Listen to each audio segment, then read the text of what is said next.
ঢাকা শহরের প্রাণকেন্দ্রে হাজারো ছাত্রছাত্রীর পদচারণায় মুখরিত ঢাকা বিশ্ববিদ্যালয় এলাকা। এই ঢাকা বিশ্ববিদ্যালয় এলাকায় অবস্থিত ইতিহাসের এক নীরব সাক্ষী জাতীয় তিন নেতার মাজার। আজকের ভিডিওতে আমরা জানব এই মাজারের ইতিহাস। এখানে শায়িত মহান তিন নেতা কারা ছিলেন, কেন তারা বাংলাদেশের রাজনীতিতে এত গুরুত্বপূর্ণ এবং কেমন করে এই মাজার আমাদের জাতীয় ঐতিহ্যের অংশ হয়ে উঠেছে। স্বাধীনতার আগে পাকিস্তান এবং তারও আগে ব্রিটিশ ভারতের রাজনৈতিক ইতিহাসে বেশ কয়েকজন নেতা বিশেষ অবদান রেখেছিলেন। তাদের মধ্যে ছিলেন শেরেবাংলা একে ফজলুল হক, হুসেন শহীদ সোহরাওয়ার্দী এবং খাজা নাজিমউদ্দিন। ওনারা ছিলেন পূর্ব বাংলার মানুষের অধিকার প্রতিষ্ঠার অন্যতম কাণ্ডারি।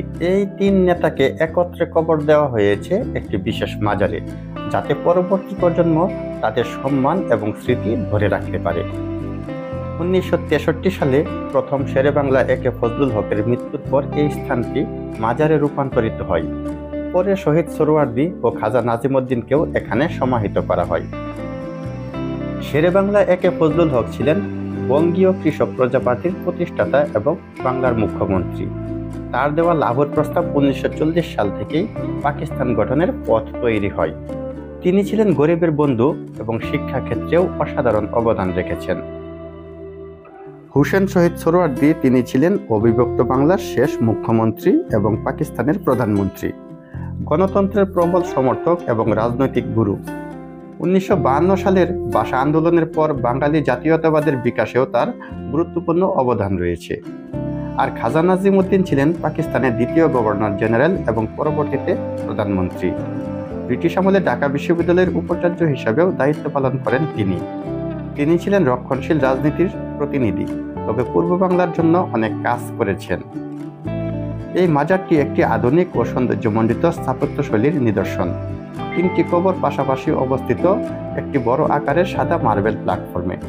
উপরে রয়েছে একটি গম্বুজাকৃতির ছাদ, যা ঘিরে রেখেছে সমস্ত কমপ্লেক্সকে।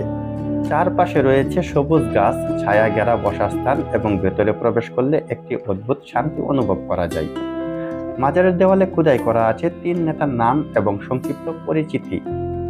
এই মাজারটি শুধুমাত্র একটি সমাধি নয়, এটি বাঙালি জাতির রাজনৈতিক ইতিহাসের প্রতীক। এখানে শায়িত নেতারা একদিকে যেমন পাকিস্তান আন্দোলনের পক্ষে কাজ করেছেন, ঠিক তেমনি পরবর্তীতে বাঙালির অধিকারের জন্যও লড়াই করেছেন। তাদের রাজনৈতিক দৃষ্টিভঙ্গি, চিন্তাধারা ও কর্মপরিকল্পনা বাংলাদেশের ভবিষ্যৎ রাজনীতিতে গভীর প্রভাব ফেলেছে। আজও রাজনৈতিক দলের নেতারা, ছাত্ররা, গবেষকরা এই মাজারে এসে শ্রদ্ধা জানান এবং তাদের জীবন থেকে অনুপ্রেরণা নেন। প্রতিদিন অসংখ্য মানুষ এই মাজারে আসেন, কেউ ফুল দিয়ে শ্রদ্ধা জানান, কেউ চুপচাপ বসে থেকে ইতিহাসকে অনুভব করেন। অনেক স্কুল কলেজের শিক্ষার্থী এখানে এসে শিক্ষা সফরের অংশ হিসাবে ইতিহাস জানতে পারে। এই স্থানটি আমাদের মনে করিয়ে দেয় নেতৃত্ব মানে কিভাবে মানুষের পাশে দাঁড়ানো, আদর্শ নিয়ে বাঁচা। তরুণ প্রজন্মের উচিত এখান থেকে শিক্ষা নেওয়া কিভাবে রাজনীতি একটি মহান সেবা হতে পারে যদি আদর্শিক নেতৃত্ব থাকে। জাতীয় তিন নেতার মাজার শুধু একটি প্রতীক নয়, এটি আমাদের অতীত, বর্তমান ও ভবিষ্যতের সংযোগ সূত্র। যদি আমরা আমাদের ইতিহাসকে জানতে চাই, আমাদের অবশ্যই এ ধরনের স্মৃতিস্তম্ভগুলোকে সম্মান করতে হবে। আপনি যদি কখনো ঢাকা বিশ্ববিদ্যালয় এলাকায় ঘুরতে বা বেড়াতে আসেন, তাহলে অবশ্যই একবার ঘুরে আসুন এই মহান নেতাদের মাজারে। ইতিহাস জানুন, শিকড় চিনুন, ভবিষ্যতের জন্য নিজেকে তৈরি করুন। ভিডিওটি যদি আপনার ভালো লেগে থাকে তাহলে একটি লাইক দিন, বন্ধুদের সাথে শেয়ার করুন এবং গাগরা মিডিয়া ইউটিউব চ্যানেলটি সাবস্ক্রাইব করতে ভুলবেন না। কমেন্ট করে জানান আপনি এই তিন নেতার মধ্যে কাকে সবচেয়ে বেশি অনুপ্রেরণাদায়ক মনে করেন। ইতিহাসের পথে হাঁটুন, জ্ঞানের আলোয় উদ্ভাসিত হন।